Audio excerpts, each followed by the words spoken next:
I don't want a lot for Christmas, but there is just one thing that I need. It's our podcast. Hi, hello and welcome. Yeah, hello. I said it for a change. Hello and welcome to How to Be an Icon. I'm Jared Jones and I'm, of course, joined by Donna Cameron. How are you doing today? Wonderful, darling. And the word darling's going to get thrown around a lot. Yeah? Yeah.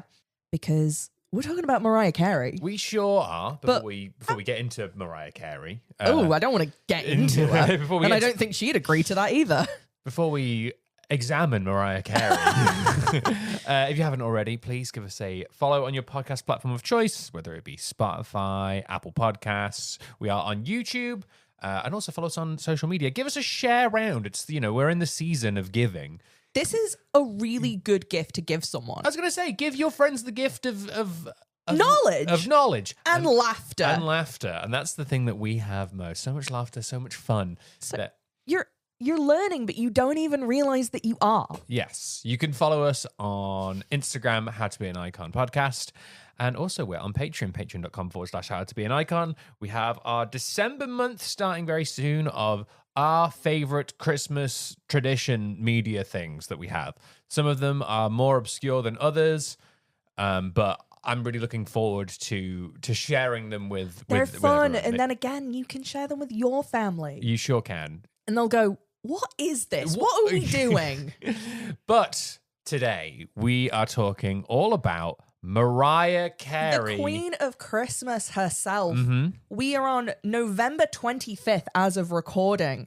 So we're a month away. It's officially a month away. We can no longer give our neighbours grief for having their decorations up, but they have had them up since September. Yeah, it was about like the last week in October that they went up obscenely early, and they just keep adding to it. Oh yeah, they do. In the window, you can see the lights flashing, and honestly, it gives me a headache because it's like purple and flashing at all times. It's increasing. And like, spoiler, next week we're talking about the Grinch. But right now we feel like him at the beginning, just being like, these people. Yeah, I mean, the other thing as well is that like, and this is genuinely the thing.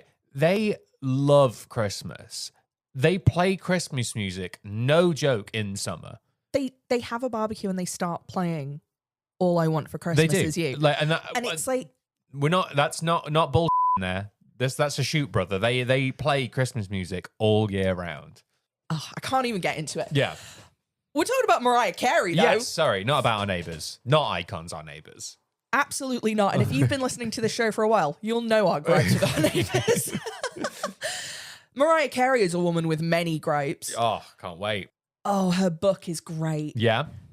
I made a very daft mistake. I actually thought the book was called The Meaning of Life. It turns out it's called The Meaning of Mariah Carey, which is almost funnier. It's a great study of a unreliable narrator. Mm. So well, you're saying that Mariah Carey is not a reliable narrator in her own life story? So that's unfair. I think she is very candid about the things she wants to be candid about. There are things that I have later looked up and gone, that's not how that happened, Mariah. But first of all, Jared, what is Miss Carey's favourite beverage? Is it her own CBD drink that I'm sure she has? Mariah Cannabis. Is there a CBD beverage called Can Abyss? Because it's in a can. I guess you don't want the word abyss on a beverage. That's true. Oh, what about the TNA wrestler Abyss? Oh! Stop everything. We're doing something else now. This is Dragon's Den, Shark Tank for you Americans. Abyss. Abyss's own CBD beverage. Hell yeah. That's. I don't care about Mariah Carey anymore. That's a great idea. I'm going to go with either like her own canned cocktail or CBD beverage, I think is her favorite. You're so wrong. She's done me such a favor. She is a real celebrity with a real choice. Oh, good. So she loves a splash of champagne, darling. Oh, of course. Which is great. She doesn't specify the brand. Mm-hmm.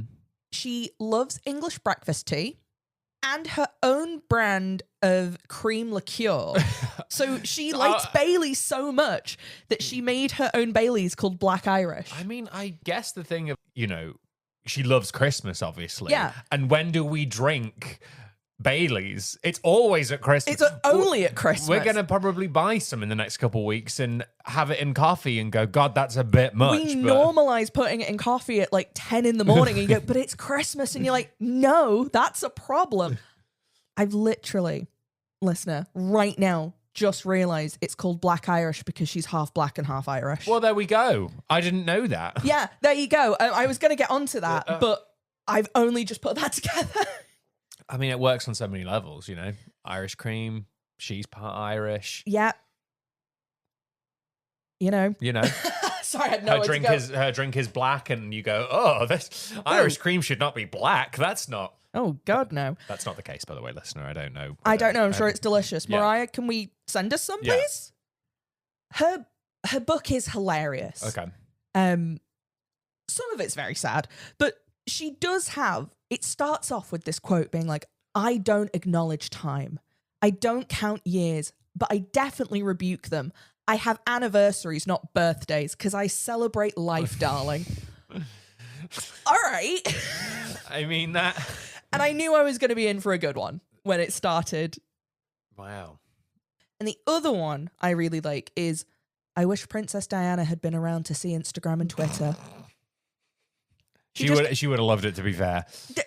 There's not much more context to that. She's complaining about the press, and then she just drops that line in midway through the book, and I laughed out loud on her. would have loved Twitter, Do you not think she'd have been on TikTok? She'd have been on Vinted selling all those dresses. Yeah, she would be loving the 6'7" meme. 6'7". She'd be doing all of that, Mariah Carey was born on March 27th. Do you think Diana would be pretty skibbity, or do you think she would have enjoyed the Costco guys bringing the boom? She's known for her 5-octave vocal range. I'm just not, like when a child misbehaves, you just have to ignore it and they'll stop. That's what we're doing here, folks.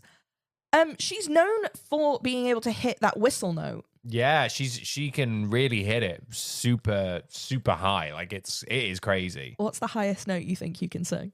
I was really about to do it. You were really going to go for it then. I'm going to move away from the mic and see if this is going to sound horrendous. Okay. She is considered to be a very influential figure in music and is ranked the 5th greatest singer of all time by Rolling Stones in 2023. God damn. Yeah, right? I mean, fair play. Like I didn't look, it was behind a paywall article, so I didn't find out the other ones. I like the fact that they gave you 5, but not. I think this was mentioned in her book because she lets you know the awards she's won. Oh, I bet. She grew up on Long Island, New York. Mm-hmm. And her childhood wasn't great. Yep. Like everyone on this show, apart from Anthony Bourdain.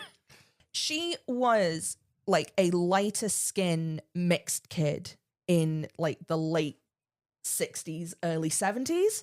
Yep.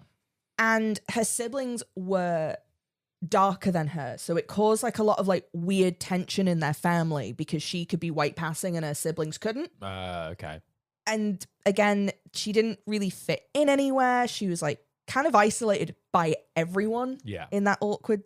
She managed to make a connection with her mother, though, her mother is white Irish and she's a Juilliard trained opera singer. Wow. Yeah. According to Mariah Carey, in her own words, she was like able to sing in Italian as early as 3. Who Mariah was? Yeah. Oh, wow. Who knows? Who knows? But she was like really onto music really, really early. Like she heard it in church. She like learned to play the piano. She did learn to sing. Mm-hmm. It like brought her a lot of comfort in that like tense home situation. She was able to like sing and listen to music. It did also like cause a lot of tensions with her mum. Right. When she got older and there's like, they have this fight and her mum is saying like, you'll never be the singer I am. Oh, okay. A story that Mariah Carey recounts and then goes, and then I sang with Pavarotti.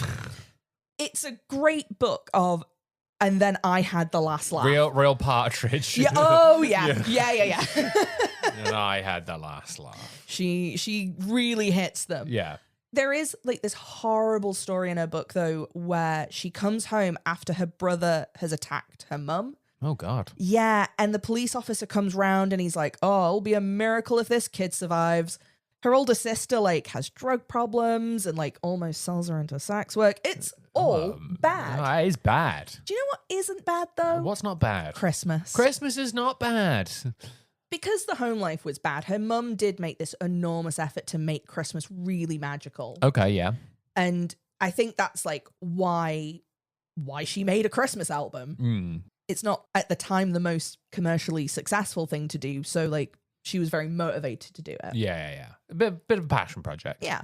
As she's like getting older, as she's in high school, she started recording background vocals for like albums and jingles. She was like a demo singer, and she would drive into Manhattan and then back to Long Island. It's quite a drive, I think. Yeah, she was doing this like most nights and then going to school. Damn.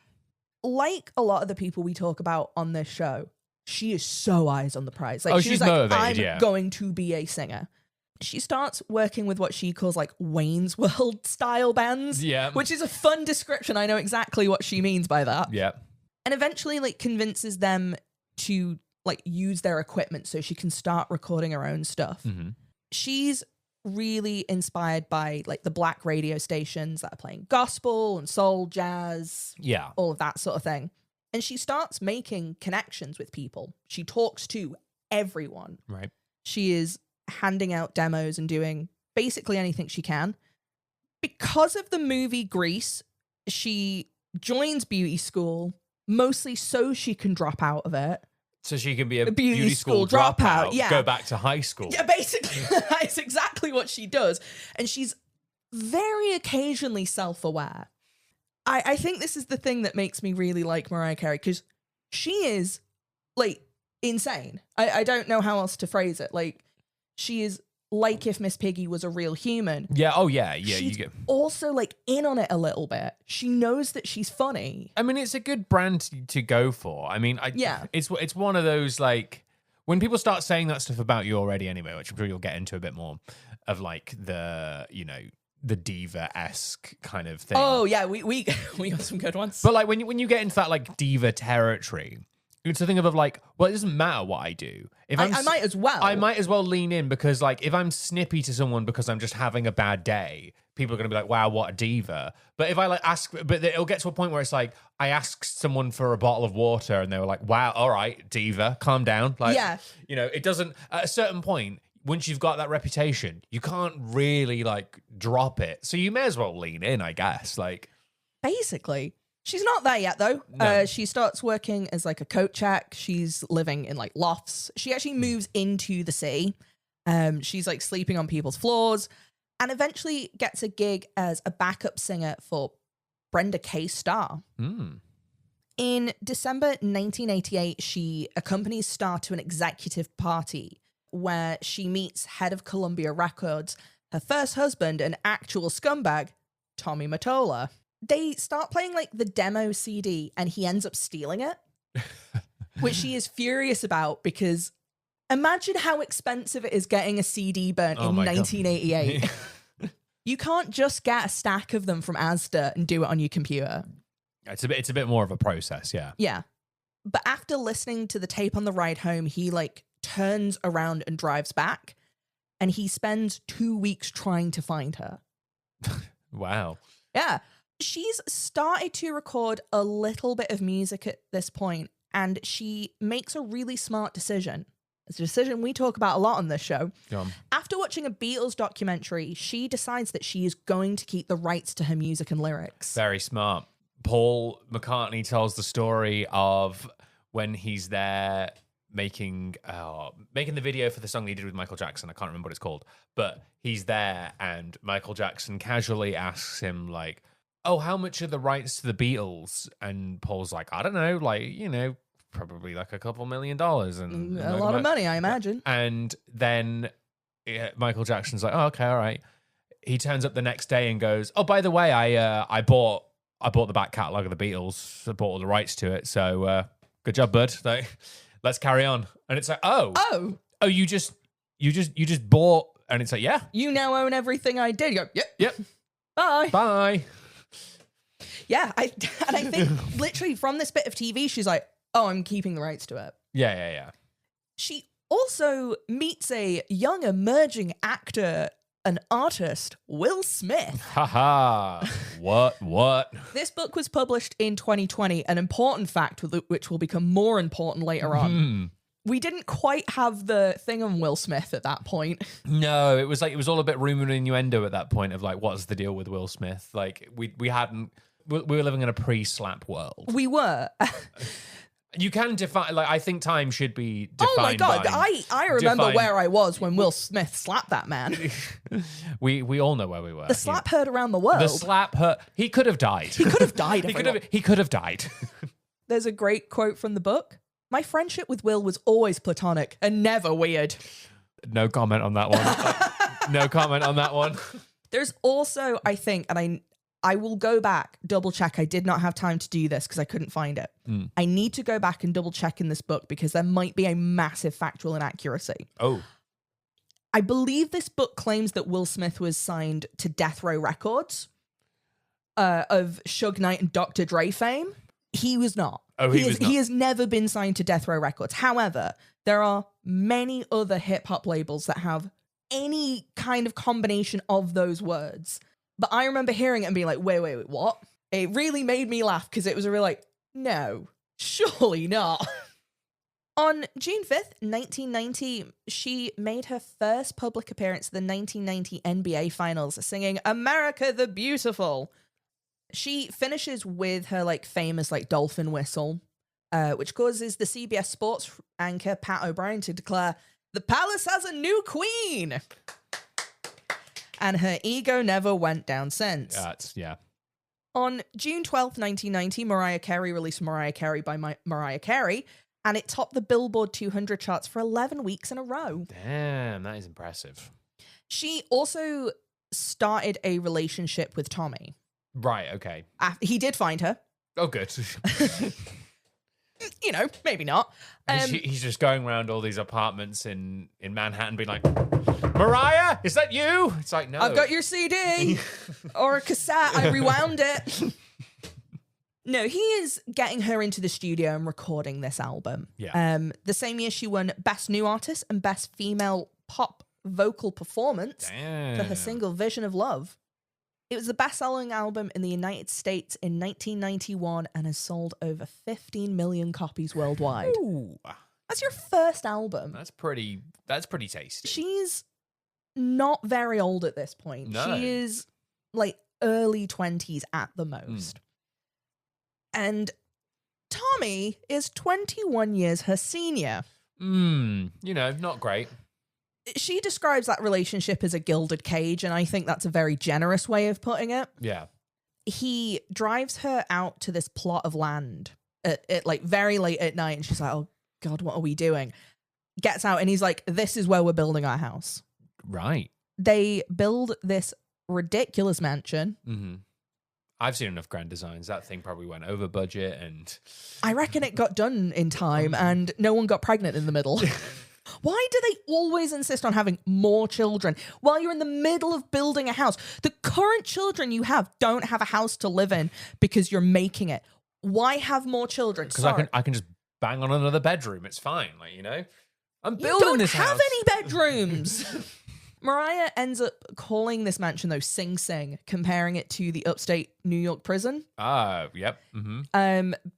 Especially because it had security monitors, cameras, and microphones in every room. Oh, that's not weird. Oh, it's very weird. Yeah, that's completely normal, surely. But she kind of talks about looking over this because she grew up mostly in poverty.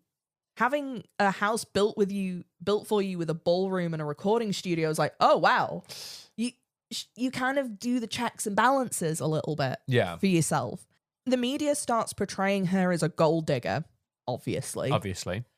But she makes the case of being like, I wanted to prioritize like having money because I've never had money. I need like stability and finances. Yeah, makes sense. Like, You know, it did allow her in 1991 to co-write, co-produce, and record her second studio album, Emotions.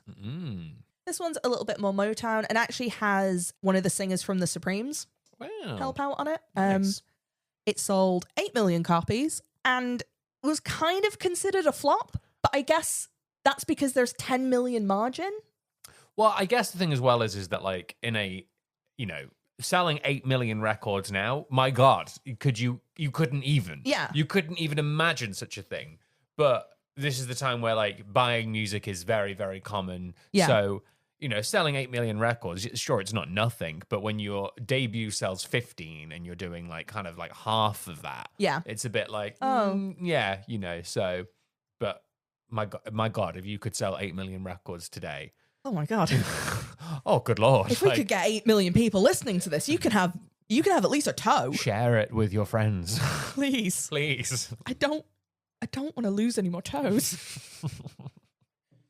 She also didn't tour this album, and people started to suspect that she couldn't actually perform live.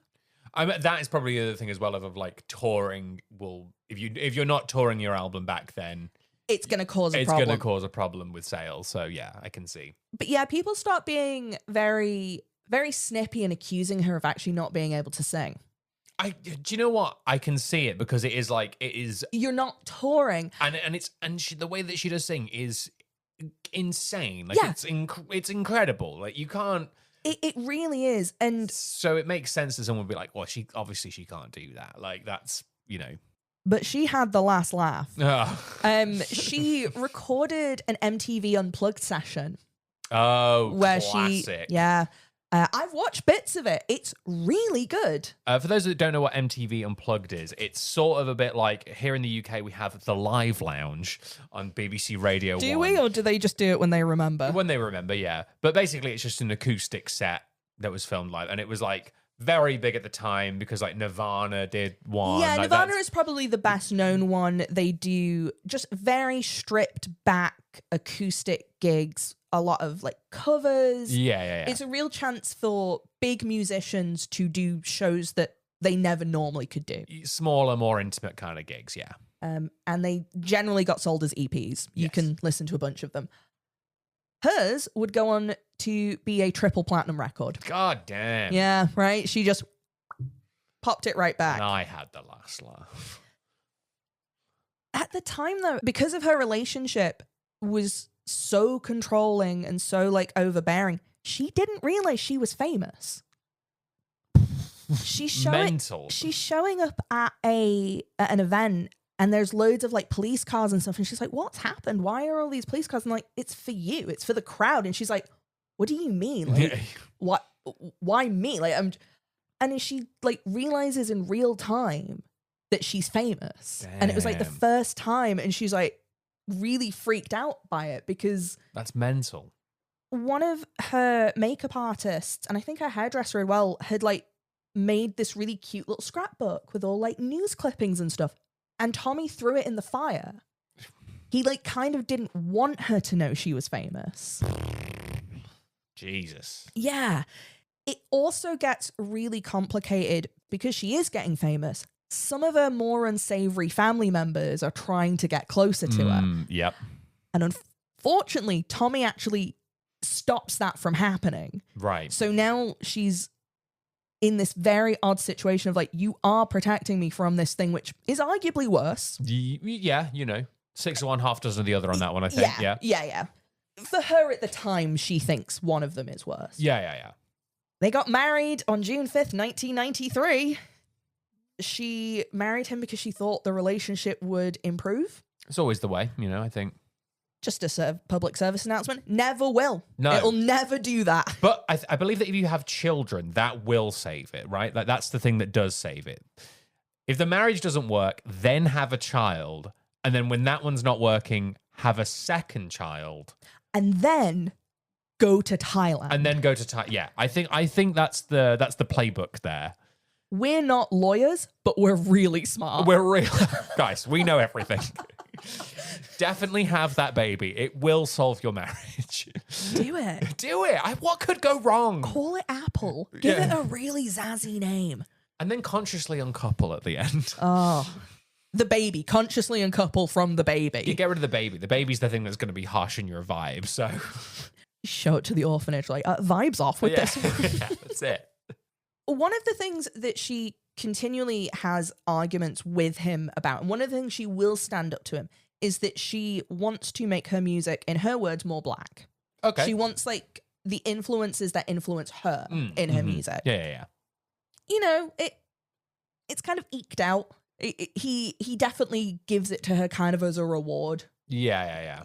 In 1993, she releases the album Music Box, which receives kind of mixed reviews. It is not the album she wanted to make. She wanted to make a gospel-y R&B album. Yeah. She makes a adult contemporary. You know, it was big at the time, adult contemporary, you know, a lot of Michael Bolton kind of stuff going on. Right. I was having a bit of not really knowing what that meant. Adult contemporary is kind of your, like, it's a bit slower, it's a bit mushier. Sounds like a smelly dance class. You know, but it's quite slick. Contemporary. I get you. Yeah, Michael Bolton would be considered adult contemporary. Got you. Or if you want to get something a bit more kind of like, you know, charitable, like good music, like Tracy Chapman. Yeah. You know, again, okay. things of that kind of nature. It's Dido. a bit. Yeah. Okay, Dido. yeah. Yeah. Music your mum listens to. Music your mum listens to. Got She you. loves a bit of adult contemporary. Music Box got mixed reviews. The lyrics especially are starting to be criticized. People are saying, like, look, she's not a great writer.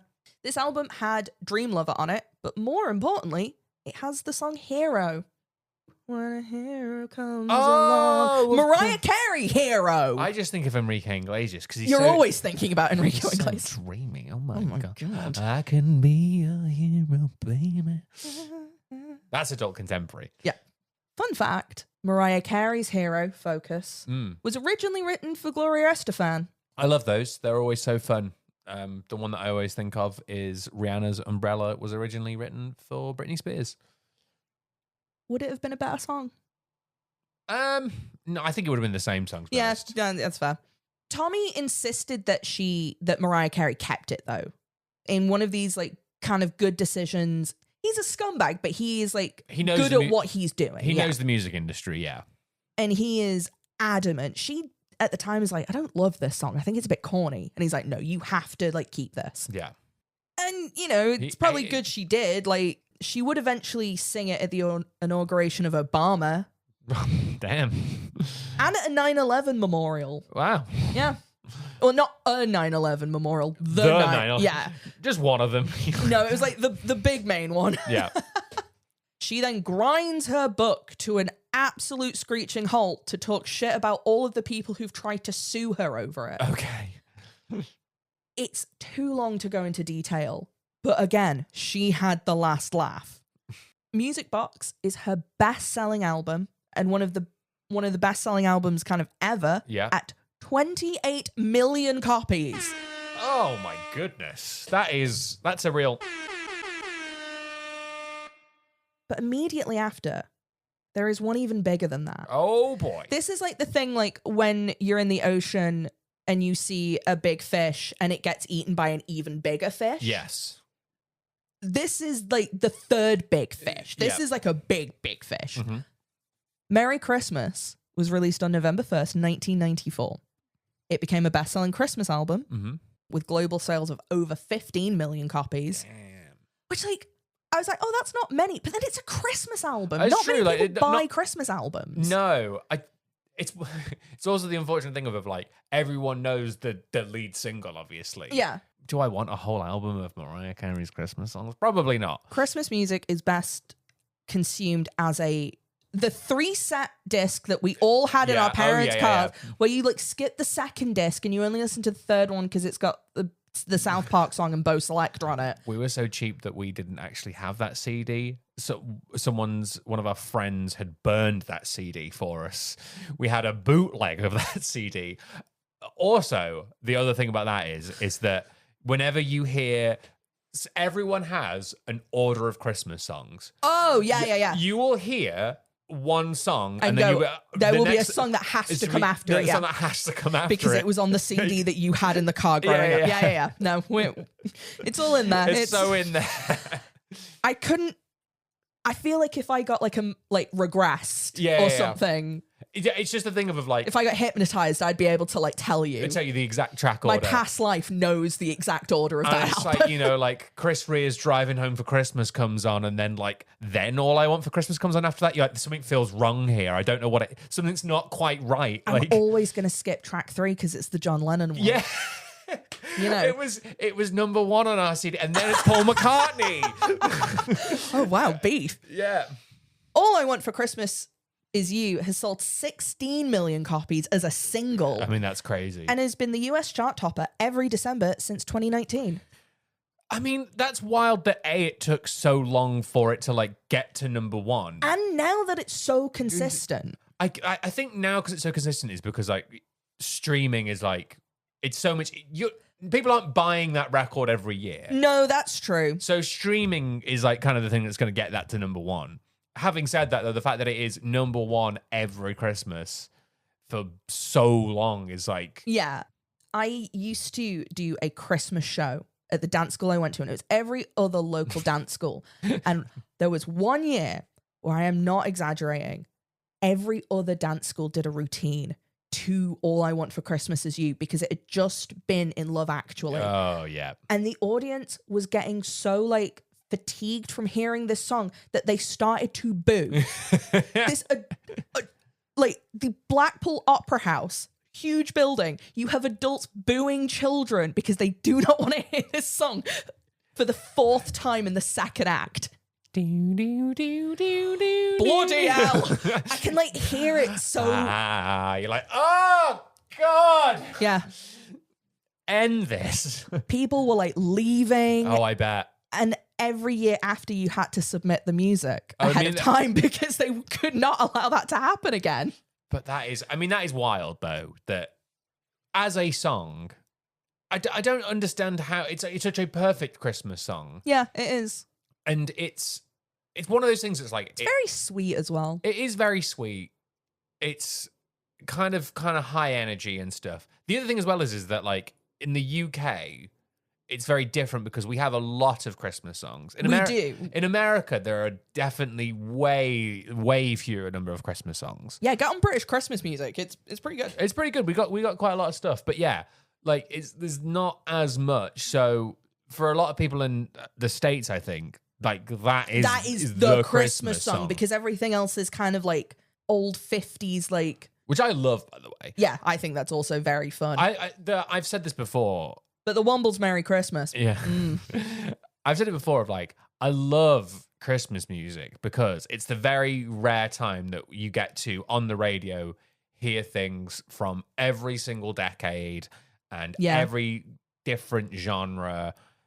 And you just don't get that any other time of the year. You're not playing songs from the 50s on Radio 1. I guess it's the same with films as well. Yeah. Because you start watching really old movies. Yeah. It's a Wonderful Life and all that kind of thing. You are watching all these old films, and you get to really I think it's the last part of our society where nostalgia actually has any kind of meaning. Yes, because it's actually being handed down. It's a more authentic, I watched this when I was a kid, and I'll watch it with you when you're a kid. And you get to indulge in it a bit more. Unlike now where it's we've got 80s fatigue because Stranger Things is on, and then every single Facebook post being back in my day, a Freddo cost 2p or whatever. You don't, all of that sort of stuff. It's none of that. It's actually you have made a choice to go back and indulge in this thing that you really like. And you do it once a year. And you do it once a year, and you make a big occasion of it, And I think that's the thing. Yeah. And I think that's also why All I Want for Christmas works, because it sounds like those older sort of more classic Christmas songs. Yeah. And now has become a classic Christmas song. And it also sounds really modern as well. It doesn't sound old either, so you can play it and still get You can play it in June if you're our neighbours. They love that. I'm going to start throwing eggs at them. I swear. Mariah's relationship with Tommy starts getting worse, and they start having very real like arguments and fights, especially about the music she wants to make. Yeah. Unfortunately, one of the biggest fights is over her defending P. Diddy. You know. This book came out in 2020. And this fight happened in the mid-90s. So Yes. let's put the context down for that one. Tommy starts making racist remarks about him, to Right. which Mariah is not like putting up with. No, and like, that's fair. That's the right thing to do in that situation. While a bad person to be seen defending, Yeah. she outright refuses to go home with him, and it's like this first example of her actually putting her foot down. Yeah. And it sets this kind of chain of events into motion. She starts getting a little bit of control, and she starts inviting black musicians to work, especially on her remixes. Yes. I think the funnest one is she collaborated with Old Dirty Bastard from Wu-Tang. Oh, ODB. I know. Apparently he was amazing to work with.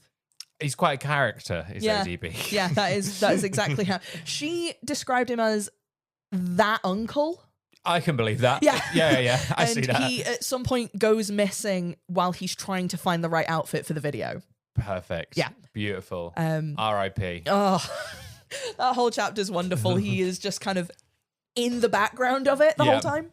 Tommy and Mariah end up going to couples therapy, which is legitimately like The Sopranos. Dr. Malfi over here. Yeah. And they're trying to address like his controlling behavior. And the compromise they come to is that she starts acting classes. Okay. Start acting like there's no problem, all right? Like, I don't... Start acting like this is fine. I never thought of that. Exactly. Be method with it. This didn't help, though. Oh, did it not? No, the abuse just got worse. Yeah, man. Through this acting teacher, though, she starts renting a flat in like a conjoining building to the studio. Okay. It starts getting like real tragic for a moment. But it becomes her office and her studio. And she also starts working with Debbie Allen, who, y'all who don't know, she's a massively influential black dancer and choreographer. Wow. We will talk about Debbie Allen one day because she is wonderful to listen to. Just like one of like an artist. Yeah. She starts this very quiet relationship with Derek Jeter. Baseball player? Yep. It gives her the courage to leave Tommy in that relationship. She walks out of the Sing Sing mansion after he threatens her with a butter knife. Her relationship with Derek's quite brief, but it gave her the chance to just get out of the bad relationship. Oh, good. Yeah. She phrases it really nicely as, he was a love in my life, not the love of my life. It doesn't stop, unfortunately, because she is signed with Sony. And who's the head of Sony? It's Tommy. Oh, no. But Mariah has the last laugh. Oh. Well, because she figures out of like, well, you're the head of Sony America, but Sony's running Japan. Sure is. She goes to the CEO of Sony Japan and is like, hey, I need you to fix this. And they're kind of just impressed by the gumption of it. It's bold, And she's talking about how scared she is in this meeting because she's like, this can absolutely blow up. Like, this is insane.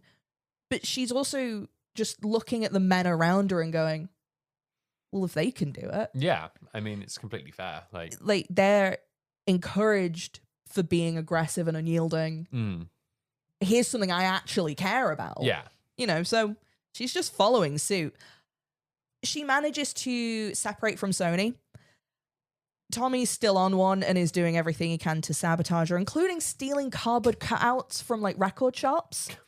When you just see something like, bro, stop. What is this? What are we doing? But she's free. She's doing what she wants. And she gets into acting where she features in the movie Glitter. Woof. So it's a star vehicle for her. This is like her, like, I'm going to be an actor. And it's sort of loosely based on her life type situation. Very, very vaguely. And it's the thing of, look, Mariah Carey has come from a difficult background and, and yeah, that's true. And that pain is very real. you are still Mariah Carey now, at though. this point, and yeah. it's like, I just can't see you being, on this up and coming kind of like, you are Mariah Carey. You're still Mariah Carey. You're not good at acting. That's the first thing as well. Like she is bad and terrible in Glitter. But it's just that thing of like, you're not, you can't play that like likable. Yeah, you're a bit too detached from it now. And you've also kind of built up too much a defense and too much of an artifice of what you are to kind of protect yourself from the situation you're in, because you're very overworked and being exploited. You're not able to take that down in any way. No. So you come off as... You're not Jenny from the Block, and neither was Jenny from the Block. But you're definitely not now. You refuse to be lit overhead. Yeah, it's it's definitely not used to have a little, now you have a lot. It's like you look and act like someone who has always had a lot. And honestly, I love that. Yeah, but it doesn't come across well on screen. No, it's a bad movie. It's a bad star movie. It currently stands at 6% on Rotten Tomatoes. Yeah, that's about right. Shortly after this, she appears on Total Request Live. Ah, TRL. Carson Daly, baby. No, she gate crashes pushing an ice cream cart and begins like undressing. Okay, why? This is so interesting because I read things about it at the time and I've read things about it that have written more recently. Okay. So at the time, it was portrayed as real, that she was gate crashing and it was all this like, wow, crazy stunt. Like, oh my God, Mariah Carey's doing this. It was supposed to be a promotion for either Glitter or one of her albums. And I think it was the album Glitter, actually. And she's like, you can't just gate crash a TV show. I'm in makeup. I have a prop. Like, this was all organized. Yeah. He just no-sells her in her telling of this. Right, okay. I think it's somewhere a little bit in between. Weird. I think she was supposed to appear on the show. I don't think they expected her to have ice cream, and I don't think they expected her to take her shirt off to reveal another shirt that has like the name of the album on it. It's so odd. It's a very like 2000s TV thing where you just go, weird. We were so in the height of like car crash television. And it really is. It's really awkward. Everyone's awkward. She doesn't love doing it. No one knows why it's happening. To me, I don't know. That sounds like something where it's like someone has pitched that idea. Maybe it's Mariah herself, but someone's pitched that idea. No one is fully committed to it, but someone is there like, this will work and this will be a moment and it will be great. And it falls a bit flat because no one really knows what's going on. It's one of like the things of like live television. Yeah. Is the like, it's a very difficult art form to get down of the like, anything can happen, unpredictability, but actually you're fully in control. Yeah, you have to organize everything because we can't just have it be a free-for-all. But we need to have the artifice. You need to make it look like, oh my God, I don't know what is going on. It looks like Carson Daly didn't get an email. Yeah. He's like, this is weird. But the media love it. Mariah Carey's having a breakdown. Yeah. This is made significantly worse. She is on like a small family holiday with her mum and I think her brother. They get into a bit of a fight and her white mother calls the police on her mixed kids. Totally chill thing to do. Oof. Yikes. In 2001 as well. A lot of stuff going on. Yeah, a whole lot there. Mariah is arrested and sent to a rehab facility because of it. While she's there, she is diagnosed with bipolar disorder, but they let her out because 9/11 happened. Her book really glosses over this a bit. It's just like, I saw 9/11 on TV and they went, well, you can go home. And she's like, well, I can't. My apartment's in Manhattan. But they just let her out. There's no... Weird. Her career is on a downturn. Everyone made fun of her for Glitter and her albums are not selling very well. Yeah. But... Oh, what's that? Oh, it's Jesus, baby. Oh, yeah. Look, I'm being cruel. Look, here's the thing. When no one else will take your calls, there's always a man that will. Like I said, I'm being cruel. I think she wanted to just get a bit of like perspective. Yeah. she goes into like actually studying religion and like studying the Bible under Bishop Clarence Keaton. And it does kind of like focus and rebalance her a little bit. It gives her a bit of like a break from Hollywood and show business. She is still getting this reputation as a diva though. She is like, I don't think you can argue that she is, because by a regular person's standards, you can't behave like that. I would argue though, is this not just a woman making her demands very clear? Okay. Now, I'd like to play a game called What Would You Do If You Were Mariah Carey? Ah, we love a good game on this show. She refuses to talk the day before performing. The day before? That's a long time. I know people do like vocal rests. 24 hours is a long time though. I was going to say, I don't talk to you about an hour before we record.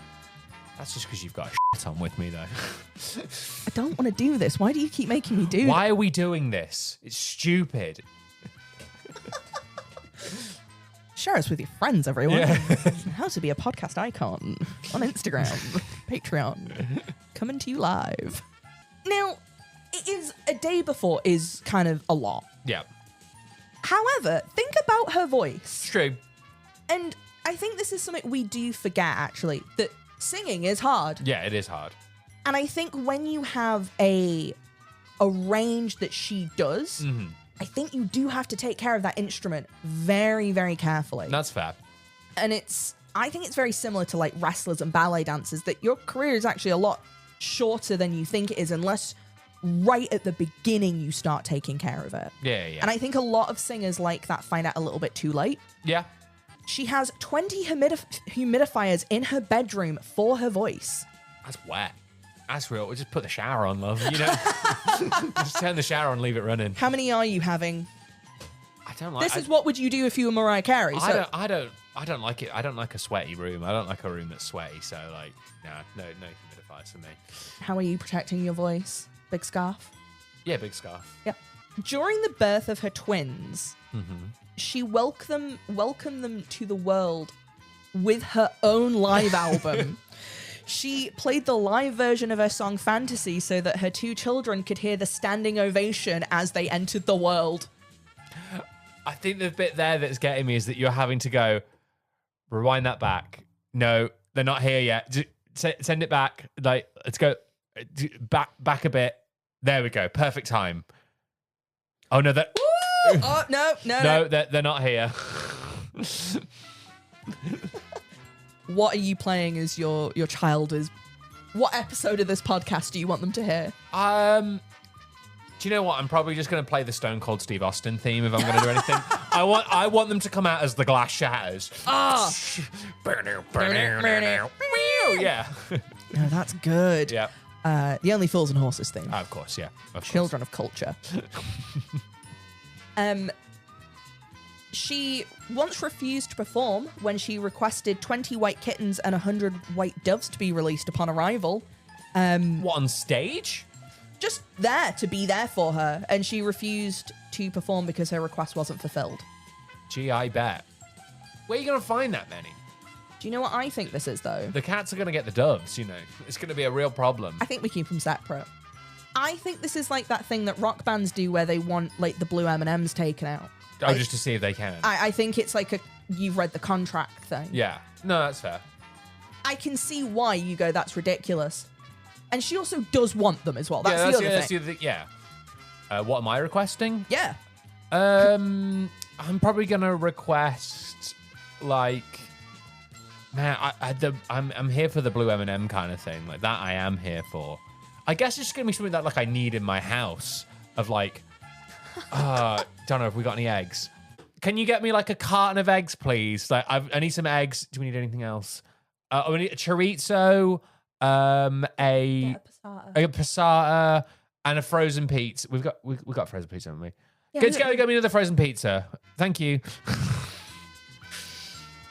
I did see one, and I would probably try for this. Apparently, a lot of like high-end models will request things like iPhones on their riders, just because sometimes they get them. That's fair. Fair. That's smart. That is she refuses to have pictures taken with a selfie stick because she can't control the angle, Fair. right? Fair. I agree. I'm also with her, no overhead lights. No overhead lights. Absolutely not. God, no. She sued her ex for wasting her time. Yes. When I was reading about this, and we'll talk about this more on the extras because it's a bit involved on our bonus episodes. Mm-hmm. I was imagining the invoice I would send to an ex. Oh my I was God. like, because she sued basically because the relationship fell apart. She wasn't able to work, so she sued him for loss of earnings. I mean, that's fair. You know? And I'm like, I want to invoice for all the meals I've cooked. Yeah. You know.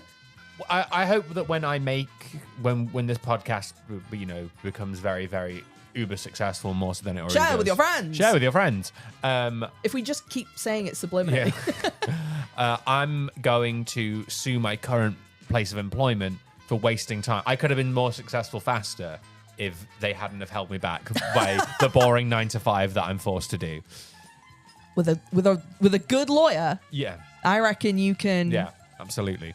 And finally, refusing to sing with James Corden on karaoke carpool.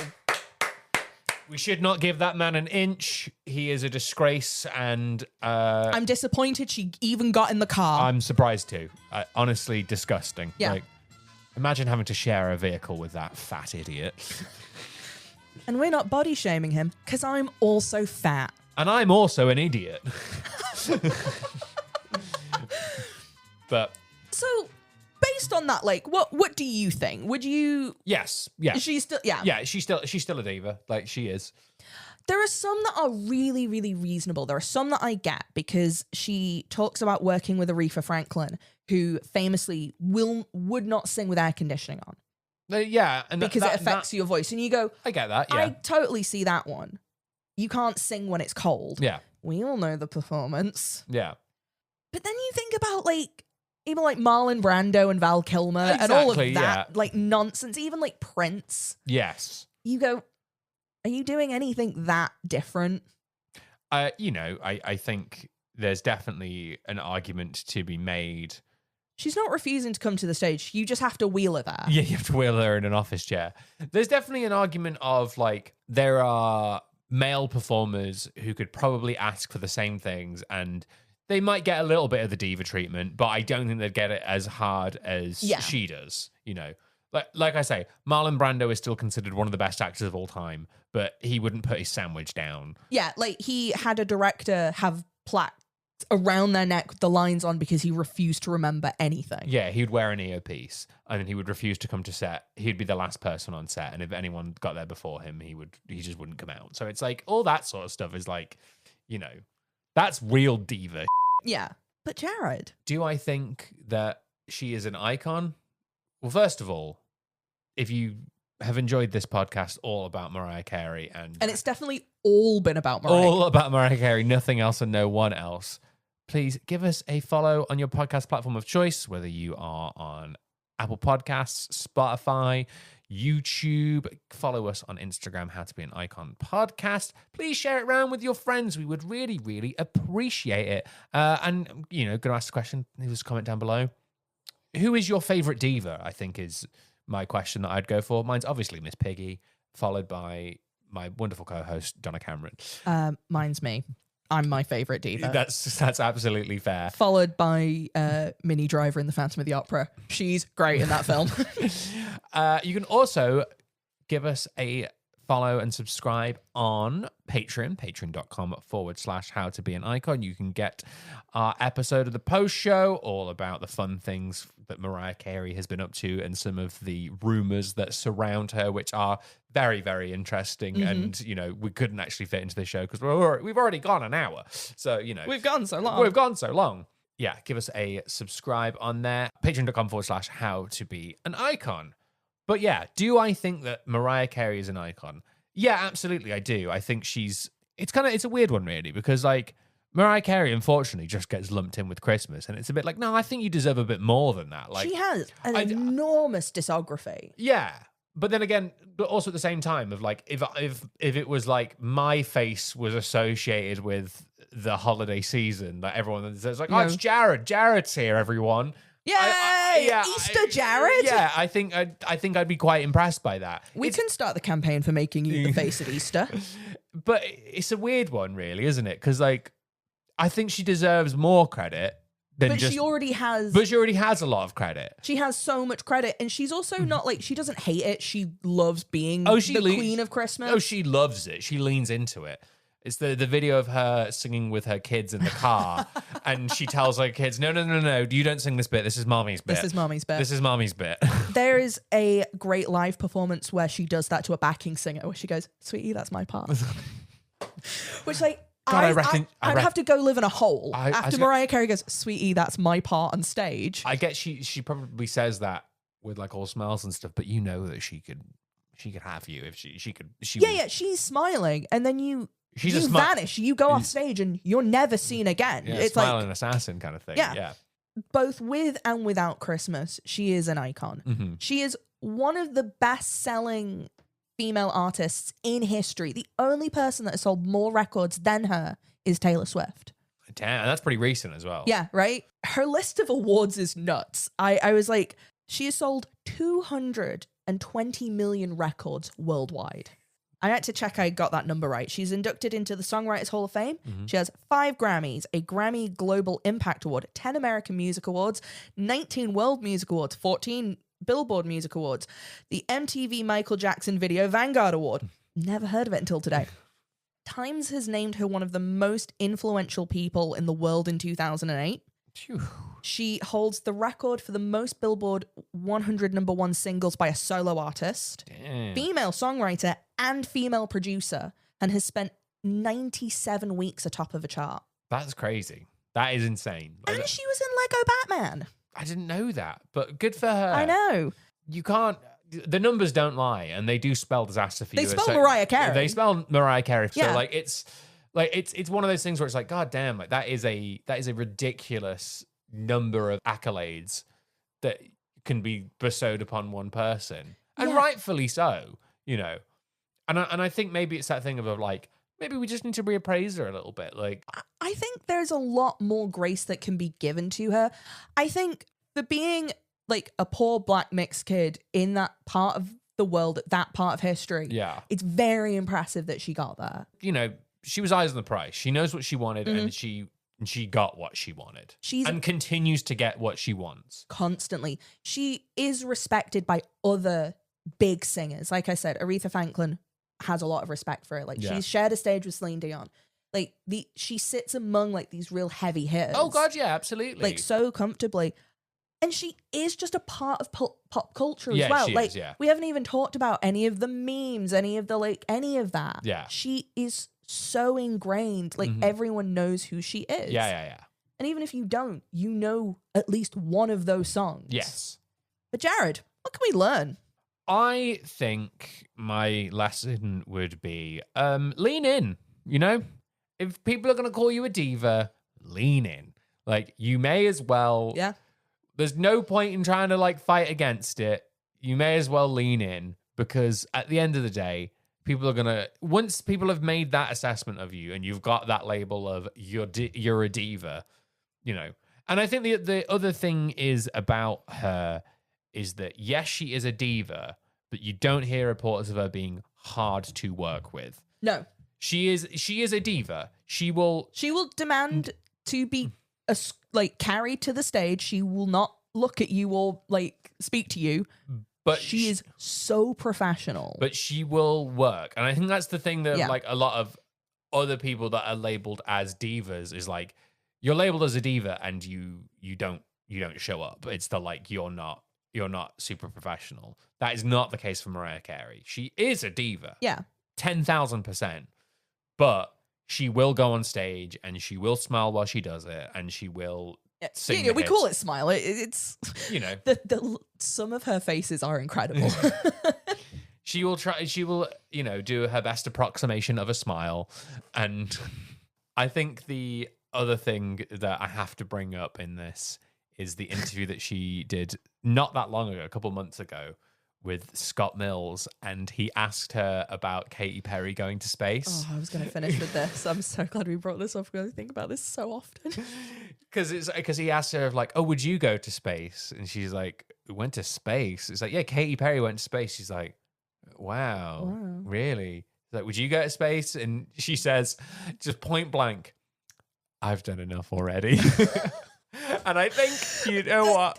And it's like, you don't have to go to space. I've done enough already. I also love that she pretends that people don't exist. Yeah. The amount of people are, oh, what do you think of this person? She's like, who? What? My lesson was that I think sometimes being a diva is taking care of yourself when people are not taking care of you. Yeah, there's a bit of that, yeah. I think some of these schedules that these singers work are bad. They're relentless. Like, you are going sometimes across the world to do things and being expected to show up and be a pop star. Yeah. Sometimes you have to be a diva to get taken care of and treated like a person. So ask for it. Like, say the thing that you want. Like, be a diva. Be a diva. And if it is 100 doves and 100 white cats, why not? Just go for it.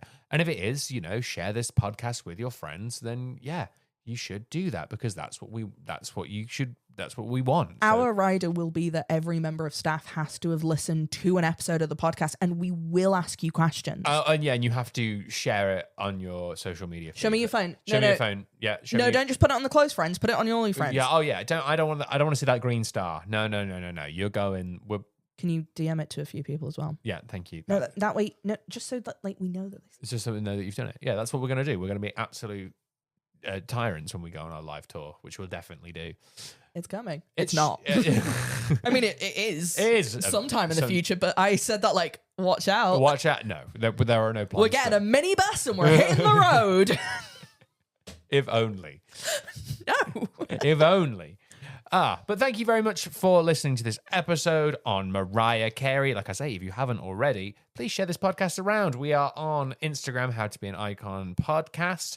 We are also on YouTube. And, of course, subscribe on your podcast platform of choice, whether that be Apple Podcasts or Spotify. We have our post show coming up as well on Patreon, patreon.com/How to Be an Icon.